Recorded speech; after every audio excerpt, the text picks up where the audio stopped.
श्री स्वामी समर्थ तुम्हा सर्वांचं माझ्या चॅनलमध्ये मनापासून स्वागत आहे। तर बघा, उद्या आहे अष्टमी, चैत्र नवरात्रीतील अष्टमी।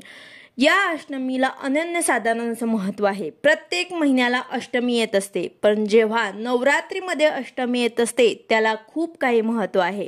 तर उद्या आपल्याला आपल्या कुलदेवीची सेवा करायची आहे। त्याचबरोबर आपल्या कुलदेवीला एक वस्तू अर्पण करायची आहे, एक वस्तूचं आपल्याला अर्चन करायचं आहे।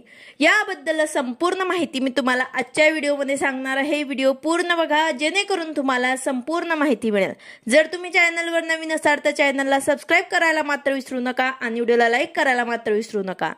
तर बघा, आपल्या घरामध्ये आपल्या कुलदेवीची सेवा झालीच पाहिजे। ज्या घरामध्ये कुलदेवीची सेवा होत असते त्या घरामध्ये कुठल्याही प्रकारच्या अडचणी राहत नाही, जसे की विवाहामध्ये विलंब, आपल्या मुलांना संतती होत नाही, नोकरीबद्दल व्यवसायामध्ये प्रगती होत नाही, मग तुम्ही कष्ट करताय पण त्यामध्ये तुम्हाला यश मिळत नाही, तर यासारख्या काही अडचणी असतील तर समजून जायचं की आपल्यावर ते कुलदेवीचा आशीर्वाद नाही। तर यासाठीच आपल्याला आपल्या कुलदेवीची सेवा करायला हवी। तर आपल्याला आपल्या कुलदेवीची सेवा करायची आहे। त्यामध्ये तुम्ही उद्या दुर्गा अष्टमीला आवर्जून दुर्गा सप्तशतीचा एक पाठ तरी आवर्जून करा। जर तुम्ही पूर्ण नवरात्रमध्ये 14 पाठ करण्याचा संकल्प घेतला असेल तर अतिशय उत्तम, किंवा मग तुमच्याकडनं एक जरी दुर्गा सप्तशती या ग्रंथाचा पाठ झाला नसेल तर उद्या तुम्हाला आवर्जून दुर्गा अष्टमीला एक तरी दुर्गा सप्तशती या ग्रंथाचं पठण आवर्जून करायचं आहे। एक पाठ करणं म्हणजेच काय, तर पूर्ण ग्रंथ तुम्हाला पठण करायचं आहे। उद्या न चुकता तुम्हाला एक पाठ आवर्जून करायचा आहे। तसेच उद्या तुम्हाला आपल्या कुलदेवीचा टाक असेल किंवा फोटो असेल किंवा मूर्ती असेल त्यावरती तुम्हाला कुंकुमार्चन सुद्धा करायचं आहे। श्री सूक्त पठण करत तुम्हाला कुंकुमार्चन करायचं आहे, किंवा मग तुम्ही नवार्मन मंत्र म्हणत सुद्धा कुंकुमार्चन करू शकतात। त्याचबरोबर तुम्हाला महालक्ष्मी अष्टकमचं पठण करायचं आहे। आता महालक्ष्मी अष्टकमचं पठण करताना तुम्हाला एक वस्तू अर्पण करायची आहे, म्हणजेच काय, तर तुम्हाला 16 लवंग जे आहे ते कुलदेवीला अर्पण करायचे आहे।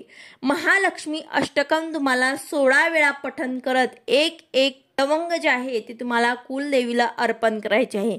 एक वेळा महालक्ष्मी अष्टकम म्हणायचं आहे, एक लवंग जे आहे ते आपल्या हातात घ्यायचे आहे, एक वेळा महालक्ष्मी अष्टकम पठण करायचं आहे आणि आपल्या कुलदेवीच्या चरणाशी ते अर्पण करायचं आहे। त्यानंतर दुसरी लवंग आपल्या हातात घेऊन महालक्ष्मी अष्टकमचं पठण करून आपल्याला ते आपल्या कुलदेवीच्या चरणाशी अर्पण करायचं आहे। तर अशा प्रकारे तुम्हाला 16 वेळा महालक्ष्मी अष्टकमचं पठण करत 16 लवंग आपल्या कुलदेवीच्या चरणी अर्पण करायचं आहे। त्यानंतर ते लवंग जे आहे ते तुम्हाला दुसऱ्या दिवशी प्रसाद म्हणून खायचा आहे। या लवंगाचा वापर तुम्ही तिखट भाजीमध्ये सोडून कुठेही करू शकतात, किंवा मग तुम्ही चहा वगैरे मध्ये टाकून सुद्धा पिऊ शकतात। तर अशा प्रकारे हे प्रसाद तुम्हाला सर्वांनी घरातल्यांनी खायचं आहे। यानंतर तुम्हाला एक माळ तरी नवार्मन मंत्राची आवर्जून पठण करायचे आहे। त्यानंतर तुम्हाला श्री सूक्ताचे पठण सुद्धा आवर्जून उद्याच्या दिवशी करायचं आहे। त्यानंतर उद्या आहे अष्टमी, तर आपल्याला आपल्या मुख्य प्रवेशद्वारावर ते 64 योगिनी यंत्र लावायचं आहे। ज्यांनी कोणी आतापर्यंत लावलं नसेल त्यांनी आवर्जून उद्या लावायचं आहे, किंवा मग ज्यांनी लावलं असेल आधीपासून त्यांची पंचोपचार आपल्याला पूजा करायची आहे। 64 योगिनी यंत्रावर आपल्याला सेवा करून ते यंत्र आपल्याला पंचोपचार पूजा करून आपल्या मुख्य प्रवेशद्वारावर ते दरवाजावर ते आपल्याला लावायचं असतं। 64 योगिनी यंत्र लावल्यामुळे आपल्या घरामध्ये कुठल्याही प्रकारचे नकारात्मकता येत नाही, आपल्या घरामध्ये लक्ष्मी टिकून राहते।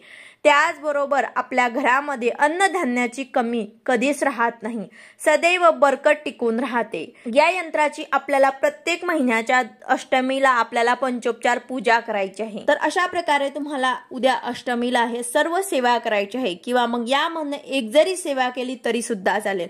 त्याचबरोबर अष्टमी आणि नवमीला आपल्या घरामध्ये कन्या सुद्धा आपल्याला जेवू घालायचे असतात। तुम्ही एक जेवू घाला किंवा मग 9 जेवू घाला, पण आवर्जून तुम्हाला या नवरात्रीमध्ये कन्या पूजन सुद्धा करायचं आहे।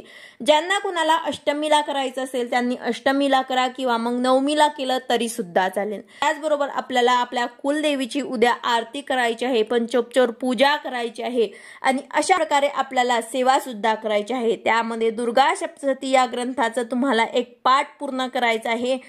नवार्मण मंत्राची एक माळ सुद्धा करायची आहे, महालक्ष्मी अष्टकम तुम्हाला पठण करायचं आहे, श्री सुक्ताचं तुम्हाला पठण करायचं आहे, बरोबर तुम्हाला कुंकुमार्चन सुद्धा करायचं आहे आणि सर्वात प्रभावी म्हणजे तुम्हाला 16 लवंग जे आहे ते आपल्या कुलदेवीला अर्पण करायचं आहे।